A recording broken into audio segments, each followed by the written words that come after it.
Details చూస్తే తెలంగాణలో వరి ధాన్యాన్ని కూడా పంజాబ్ తరహాలోనే కొనుగోలు చేయాలని సీఎం కేసీఆర్ కేంద్రాన్ని డిమాండ్ చేశారు. తెలంగాణలో ముందస్తు ఎన్నికల ప్రచార నేపథ్యంలో సీఎం కేసీఆర్ ఫామ్ హౌస్లో అత్యవసర భేటీ జరిగింది. ఈ మీటింగ్లో పాల్గొన్న మంత్రులకు సీఎం కేసీఆర్ పలు కీలక సూచనలు చేశారు. రాష్ట్రంలో యాసంగి వరి ధాన్యాన్ని కేంద్ర ప్రభుత్వం ఖచ్చితంగా కొనుగోలు చేయాలని డిమాండ్ చేస్తూ ధర్నా, ఆందోళన, నిరసన కార్యక్రమాలకు ఈ నెల 21న తెలంగాణ భవన్లో జరిగే టీఆర్ఎస్ శాసనసభ పక్ష సమావేశంలో రూపకల్పన చేయనున్నారు. సమావేశం అనంతరం ముఖ్యమంత్రి, మంత్రుల బృందం అదే రోజు ఢిల్లీ బయలుదేరి వెళ్లనున్నారు. ధాన్యం కొనుగోళ్ల మీద కేంద్ర మంత్రులను, అవసరమైతే ప్రధాని నరేంద్ర మోడీని కలిసి డిమాండ్ చేయనున్నారు. తెలంగాణ రాష్ట్రంలో జరిగే ఆందోళన కార్యక్రమాలకు అనుగుణంగా లోక్సభ, రాజ్యసభలో టీఆర్ఎస్ ఎంపీలు నిరసన కార్యక్రమాలు చేపడతారు. తెలంగాణ ధాన్యాన్ని 100% ఎఫ్సీఐ సేకరించాలని డిమాండ్ చేస్తూ ఈ ఆందోళన కార్యక్రమాలు కొనసాగించనున్నట్లు సీఎం కేసీఆర్ వివరించారు. తెలంగాణ రైతుల జీవన్మరణ సమస్య అయిన ధాన్యం కొనుగోలుపై ఈ దఫా ఉధృతమైన పోరాటాలకు టీఆర్ఎస్ పార్టీ సిద్ధమవ్వాలని, ఈ సమావేశానికి ఆహ్వానితులందరూ తప్పనిసరిగా హాజరు కావాలని సీఎం కేసీఆర్ స్పష్టం చేశారు. మల్లన్న సాగర్, కొండపోచమ్మ పేరుతో భూములు లాక్కొని పేదలను కేసీఆర్ రోడ్డున పడేశారని రేవంత్ రెడ్డి విమర్శించారు. కేసీఆర్ తన బంధువు కోసం కొండపోచమ్మను రీడిజైన్ చేశారని ఆరోపించారు. కొండపోచమ్మ నీరు కేసీఆర్ ఫామ్ హౌస్కు తప్ప ఎవరికీ రావడం లేదన్నారు. మేడ్చల్లో నిర్వహించిన సర్వోదయ సంకల్ప పాదయాత్రలో పాల్గొన్న రేవంత్ రెడ్డి ఈ వ్యాఖ్యలు చేశారు.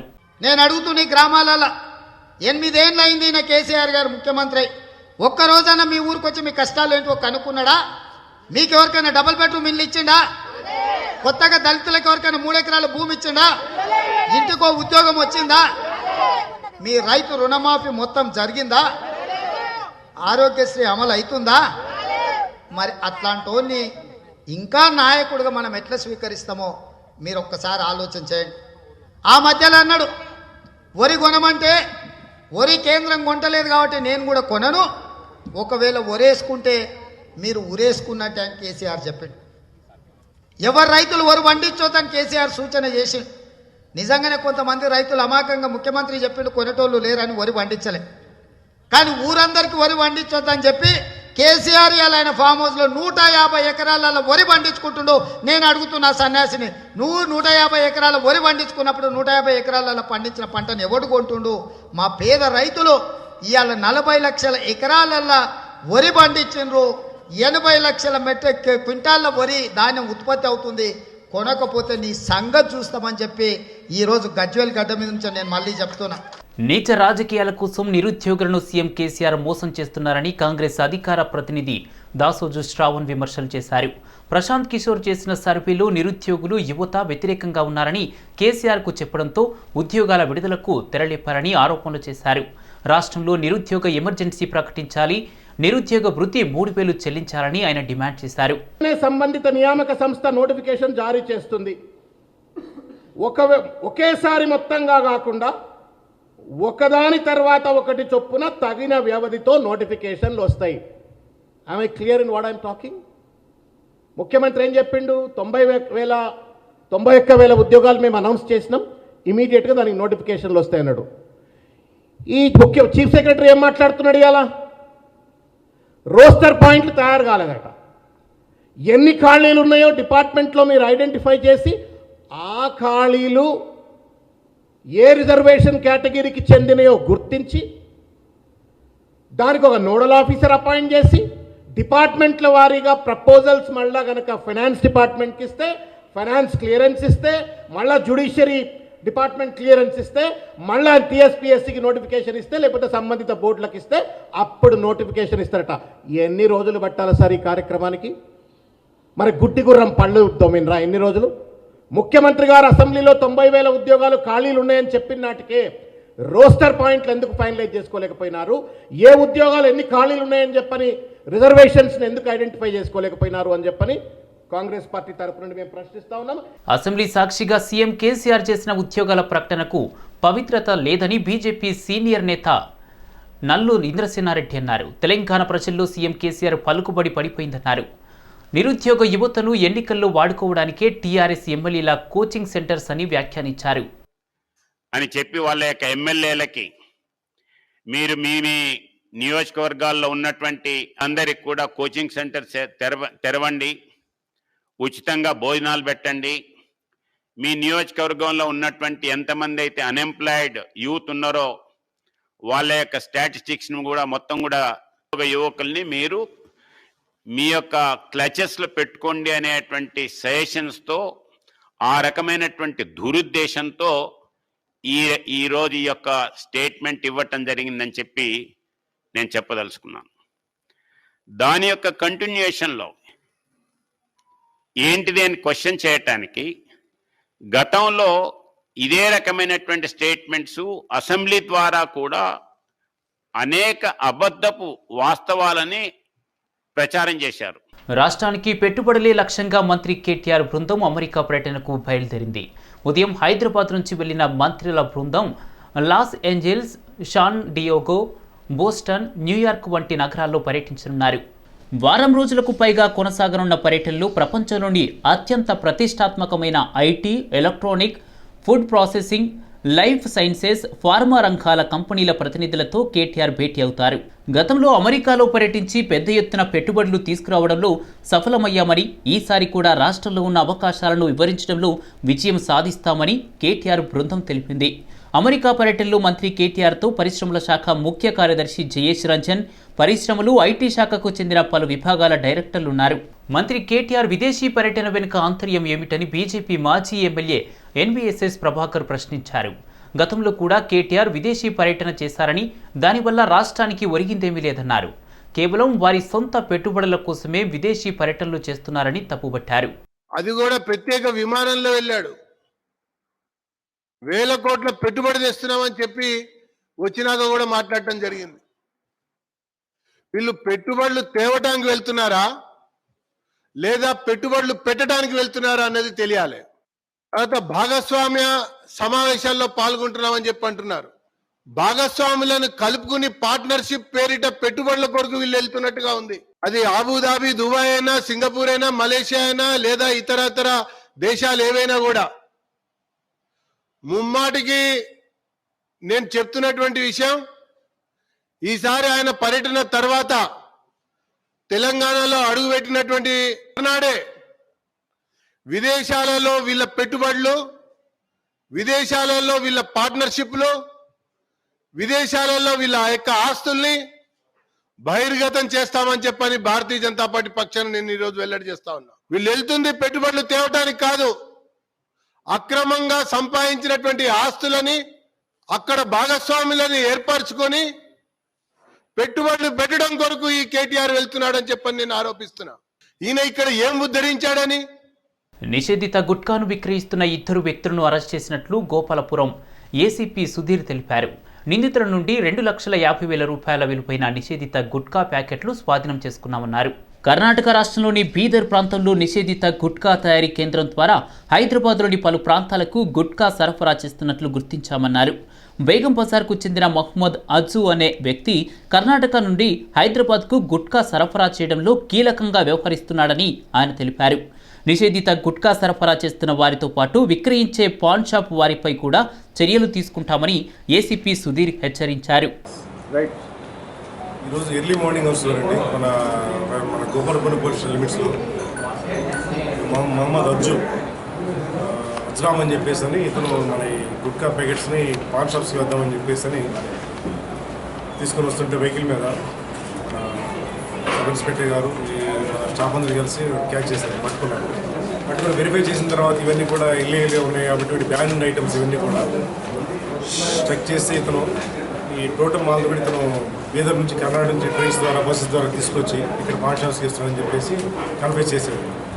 తర్వాత ఇతని గోడౌన్ ఇక్కడ మన మార్కెట్ రోడ్స్ గోడౌన్ చెక్ చేశారు. గోడౌన్ చెక్ చేస్తే మనకి కింద మీరు చూస్తే అరౌండ్ 2.5 lakh వర్త్ వరకు మెటీరియల్ దొరికిందండి. అది సీజ్ చేశారు. ఇన్వెస్టిగేషన్ ప్రాసెస్లో ఉంది. ఈ ఫర్దర్ ఇన్వెస్టిగేషన్ మీకు రివీల్ చేస్తారు. తర్వాత ఇంకెవరెవరు ఉంది ఏంటి అనేది సోర్స్ ఆఫ్ ఇది. ఎప్పటి నుంచి నడిపిస్తున్నారు? ఇతను చాలా కాలం నుంచి చెప్తున్నాడండి.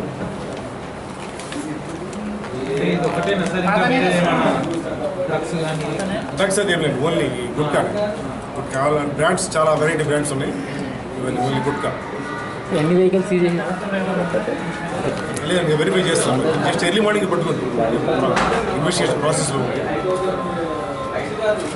सर हिंदी में भी बोल दो लोग नहीं है। గత వారం 10 రోజుల నుంచి హైదరాబాద్ నగరంలో ఎండలు దంచి కొడుతుండటంతో ప్రజలు ఉక్కపోతతో ఇబ్బందులు పడ్డారు. తాజాగా సాయంత్రం కురిసిన భారీ వర్షంతో వాతావరణం చల్లబడడంతో నగరవాసులకు ఉక్కపోత నుంచి ఉపశమనం కలిగింది. హైదరాబాద్ నగరంలోని పలు ప్రాంతాల్లో చిరుజల్లులు కురిశాయి. కాలాపతార్, పార్క్, ఫలక్నామా, బహదూర్పురా, పాతబస్తీలోని మరికొన్ని ప్రాంతాల్లో వర్షం కురిసింది.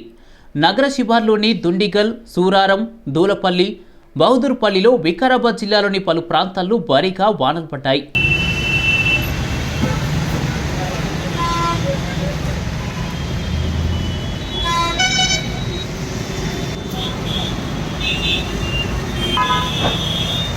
నిజాం కాలేజీలో పీజీ విద్యార్థులు ఆందోళన చేపట్టారు.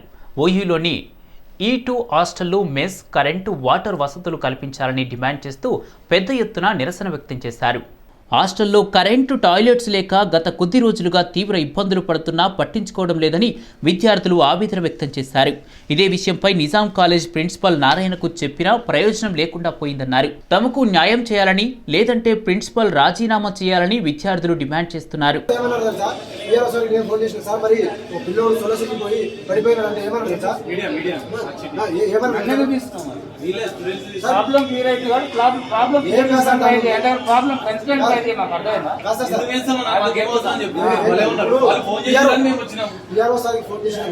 అట్లయినప్పుడు ఆ రోజు వాటర్ బ్లాక్ అయిపోయింది. నిజాం కాలేజ్ E2 హాస్టల్లో మాకు ఎలాటైన బ్లాక్లో వాటర్ మొత్తం బ్లాక్ అయిపోయింది. మేము టాయిలెట్స్కి వెళ్ళలేదు, బాత్రూమ్కి వెళ్ళలేదు, రోజంతా వాటర్ లేవు. మాకు ఇప్పటి వరకు 30 రోజులు అయింది. మంజీరా వాటర్ కాదు కదా, ఆర్ఓ వాటర్ కాదు కదా, మంజీరా వాటర్ కూడా తాగడం లేదు. ఇప్పుడు ప్రిన్సిపల్ గారిని ఏమేం కావాలని డిమాండ్ చేస్తున్నా బ్రదర్? ఇంతసేపు రాదు. మీరు ఏం డిమాండ్, మీకు ఏం ఫెసిలిటీస్ కావాలి? ప్రిన్సిపల్ గారిని ఏం డిమాండ్ చేస్తున్నారు? బ్లాక్ చేసిన తర్వాత కూడా వీళ్ళు 2 రోజులు 3 రోజులు టైం అడిగినారు. ఆ వీడియో కూడా మీకు పంపిస్తాము. పంపించిన తర్వాత కూడా ఇష్యూ సాల్వ్ కానప్పుడు మేము వీడియో వచ్చినాము. మా డిమాండ్ ఏంటంటే క్లియర్ కట్గా మాకు ఇమీడియట్గా మా మెస్ మాకు స్టార్ట్ కావాలి. మాకు అలాట్ అయిన రూమ్, కొందరికి రూమ్కి అలాట్ కాలేదు, అలాట్ కాని వాళ్ళకి రూమ్ అలాట్ కావాలి. రూమ్ అలాట్ అయిన వాళ్ళకి కరెంటు, ఎలక్ట్రిసిటీ, బాత్రూమ్ ఫెసిలిటీస్ అన్ని కరెక్ట్గా ఉండాలి. ఒకటి నాన్ బోర్డర్ ఎవరైతే ఉన్నారో, ఏ రూమ్స్లో అయితే నాన్ బోర్డర్స్లో ఉన్నారో వాళ్ళు చాలా ఫ్యూ మెంబర్స్, 3-4 మెంబర్స్, 3 రూమ్లో 4 రూమ్లో వాళ్ళని అడ్జస్ట్ చేయడానికి పెద్ద సమస్య కాదు. కానీ ఆ నాన్ బోర్డర్స్ని ఎలగొట్టడానికి మమ్మల్ని యూజ్ చేసుకుని వాళ్ళకు మాకు గొడవ పెట్టి మమ్మల్ని ఇబ్బంది పెట్టి ప్రతిసారి మీకు మెస్ స్టార్ట్ చేయడానికి నాన్ బోర్డర్కి సంబంధం ఏంటి సార్? కరెంట్ స్టార్ట్ చేయడానికి నాన్ బోర్డర్కి సంబంధం ఏంటి సార్? మీకు ఫ్యాన్ పెట్టడానికి నాన్ బోర్డర్కి సంబంధం ఏంటి సార్? సో మాకు ఈ ఇష్యూస్ 30 రోజుల నుంచి మేము కొట్లాడుతున్నా కూడా మేము ఇట్లా వీళ్ళు ఆన్సర్లు 2 రోజులు 3 రోజులు తాస్తారం చేస్తూ ఇక్కడ వరకు తీసుకొచ్చినారు. కాబట్టి మేము ఈ రోజు ఇలా మా ప్రిన్సిపాల్ సార్ని ముట్టడి చేయడం జరిగింది. మేడ్చల్ జిల్లా కాప్రా మండలం శ్రీ భావన కృషి సహకార గృహ నిర్మాణ సంఘం లిమిటెడ్ సొసైటీ కార్యవర్గ కమిటీ కాలపరిమితి 2021 డిసెంబర్తో ముగిసింది. ఈ నేపథ్యంలో కోఆపరేటివ్ డిపార్ట్మెంట్ ఎలక్షన్ కమిషన్ ఆదేశాల మేరకు ఈ నెల 23న ఎన్నికలు నిర్వహిస్తున్నామని పద్మశాలి టౌన్షిప్ అధ్యక్షుడు సీతా ఆంజనేయులు తెలిపారు. ఈ సందర్భంగా తమ ప్యానెల్ను మరొకసారి గెలిపించాలని కోరుతున్న సీతా ఆంజనేయులతో మా ప్రతినిధి Venkatesh face to face. Shri Bhavana Rishi సహకార గృహ నిర్మాణ సంఘం లిమిటెడ్ కోఆపరేటివ్ సొసైటీ అనే కార్యవర్గ కమిటీ కాల పరిమితి 2021 డిసెంబర్తో ముగించడంతో ఇవాళ నూతన కార్యవర్గాన్ని ఎన్నుకోవడం కోసం ఇవాళ సొసైటీ ఎలక్షన్ కమిషన్ ఆదేశాల అనుసారం మార్చి 23వ తారీఖు సొసైటీ ఎన్నికలు జరుగుతున్న దృష్ట్యా ఇప్పటి వరకు శ్రీ భవన ఋషి సహకార గృహ నిర్మాణ సంఘం సొసైటీ అధ్యక్షునిగా కొనసాగినటువంటి సీతా ఆంజనేయులు గారు ప్రస్తుతం జిల్లా కోఆపరేటివ్ ఎలక్షన్ కమిషన్ సూచనల మేరకు ఇప్పటివరకు పిఎస్సి చైర్మన్గా కొనసాగారు. మిగతా వాళ్ళు పిఎస్సి సభ్యులుగా కొనసాగారు.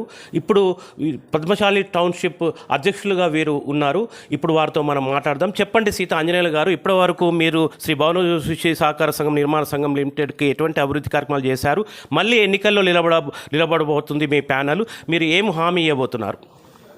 2017లో జరిగినటువంటి మా కార్యవర్గ committee Shri Bhavanarshi cooperative house building సొసైటీకి మా కార్యవర్గ కమిటీకి నేను అధ్యక్షునిగా 5 సంవత్సరాలు మన ఈ యొక్క సొసైటీ అభివృద్ధి పథంలో జరగడానికి కావలసిన అన్ని ఏర్పాట్లు చేసినాం.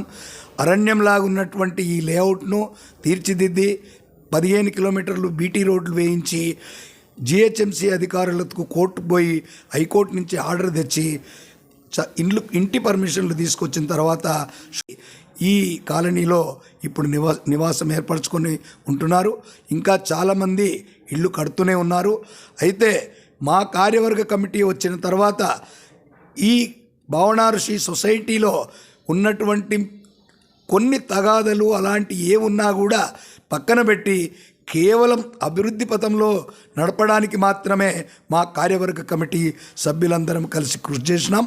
అయితే ఈనాడు 2021 డిసెంబర్లో జరగాల్సిన ఎన్నికలు రేపు 23/3/2022 రోజు ఎలక్షన్ కమిషన్ ఆదేశాల మేరకు మన కాప్రాలోని ఈసీఎల్ చౌరస్తా దగ్గర ఉన్నటువంటి బంజారా ఫంక్షన్ హాల్లో ఉదయం 9 నుండి 3 గంటల వరకు ఎన్నికలు నిర్వహిస్తున్నారు. హాస్పిటల్కి కేటాయించిన స్థలంలో ఒక హాస్పిటల్ నిర్మాణం చేయడము, మరి మిగిలిన 7 కిలోమీటర్లు బీటీ రోడ్లు కూడా వేసి పూర్తి అభివృద్ధి పథంలో నడపడానికి ఇప్పుడు నాతో పాటు పోటీ చేస్తున్నటువంటి మా అభ్యర్థులందరం కూడా కృషి చేస్తామని ఈ సందర్భంగా తెలియజేస్తూ, తప్పుడు ప్రచారాలు, ఇతర కులాల వాళ్ళు చెప్పేటువంటి మోసపూరితమైన వ్యక్తులు, రియల్ ఎస్టేట్ వ్యాపారులు చెప్పేటువంటి మాటలు నమ్మొద్దని కూడా మరొక్కసారి నా యొక్క భావనారుషి సొసైటీ సభ్యులందరికీ నేను తెలియజేస్తున్నా. మీ ద్వారా కుట్రపూరితమైనటువంటి విషయాలను, గతంలో తప్పులు చేసిన వ్యక్తులు ఇప్పుడు నీతులు వల్లిస్తూ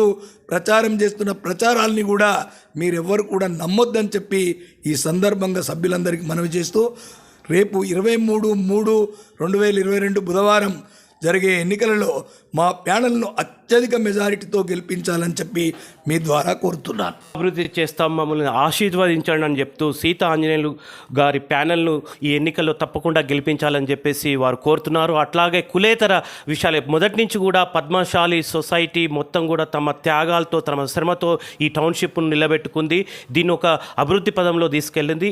ఇట్లా ఐక్యత ఉండడం ద్వారానే అభివృద్ధి చేయగలిగినాం. ఇట్లా కులేతరులు వచ్చేసి ఇక్కడ ఈ సొసైటీ మధ్య చిచ్చు పెట్టి చేసే కుట్రలను ఛేదిస్తూ ఈ పద్మశాలి టౌన్షిప్ అభివృద్ధి కోసం పాటుపడాలి. దానికి ఖచ్చితంగా సీతా ఆంజనేయులు గారి ఫ్యానల్ గెలిపించాలని వారు కోరుతున్నారు. City vision Venkatesh.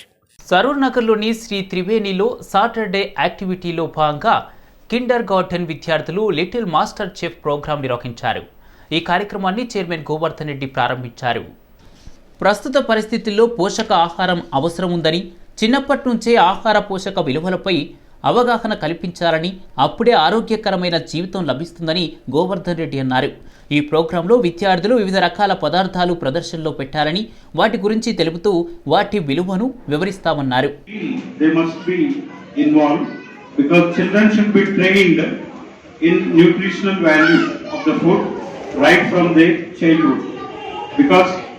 We need to understand what food we are taking and how it is useful to our body and growth. That is, this kind of knowledge is essential for all of us, mainly parents, because when we are grooming kids in young age, children should be given proper food. Otherwise, there is a chance that malnutrition happen and it is going to have a lot of impact on their growth. Miss Santana, I am studying in UKG. My dish name is Green Gram Khichdi. Ingredients: oil, cumin seeds, red chili, green chili, coriander leaves, curry leaves, 1 cup rice, half cup green gram. Thank you. To everyone, my name is Lohita. I am a parent of Nandana Lakshmi Sai studying in UKG. As my daughter said, my recipe name is Green Gram Khichdi. Khichdi is full of vegetables and all, but here the main ingredient is green gram. So the recipe name is Green Gram Khichdi. Green gram has protein rich and fiber as well. Pumpkin seeds, watermelon seeds, sunflower seeds. Today I am prepared sunnundalu. In this we use 4 ingredients: urad dal, jangri, ghee and cashews. All these are mixed for benefit of muscle strength, blood circulation, kidney functioning and Godavari జలాలతో కూడవెల్లి బాగు పొంగి పొర్లుతుందని దీని ద్వారా 10,000 ఎకరాలకు సాగునీరు అందుతుందని మంత్రి హరీష్ రావు తెలిపారు. కొండపోచమ్మ ద్వారా చెక్ డ్యాములు, చెరువులు జలకళ సంతరించుకుంటాయన్నారు. సిద్దిపేట జిల్లా కొడకండ్ల వద్ద కొండపోచమ్మ జలాశయం నుంచి కూడవెల్లి బావుకు మంత్రి నీటిని వదిలారు. నీటి విడుదలతో కూడవెల్లి బావుకు పునర్జన్మనిచ్చిన ఘనత టీఆర్ఎస్ సర్కార్కే దక్కుతుందన్నారు. రాష్ట్రంలో టీఆర్ఎస్ చేస్తున్న అభివృద్ధిని చూసి ఓర్వలేకే బీజేపీ నేతలు విమర్శిస్తున్నారని హరీష్ అన్నారు.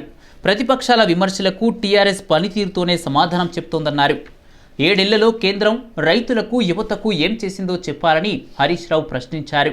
యాదాద్రి భువనగిరి జిల్లా బొల్లెపల్లి గ్రామంలో ఉద్రిక్తత చోటు చేసుకుంది. వైఎస్ఆర్టీపీ అధినేత్రి షర్మిల శాంతియుతంగా చేస్తున్న పాదయాత్రలో వైఎస్ఆర్ కార్యకర్తలపై టీఆర్ఎస్ కార్యకర్తలు దాడులకు పాల్పడుతున్నారని ఆరోపిస్తూ నిరసన వ్యక్తం చేశారు. షర్మిల పాదయాత్రకు వస్తున్న ఆదరణ చూడలేక టీఆర్ఎస్ గుండాలు దాడులకు పాల్పడుతున్నారని వైఎస్ఆర్టీపీ నాయకులు ఆగ్రహం వ్యక్తం చేశారు.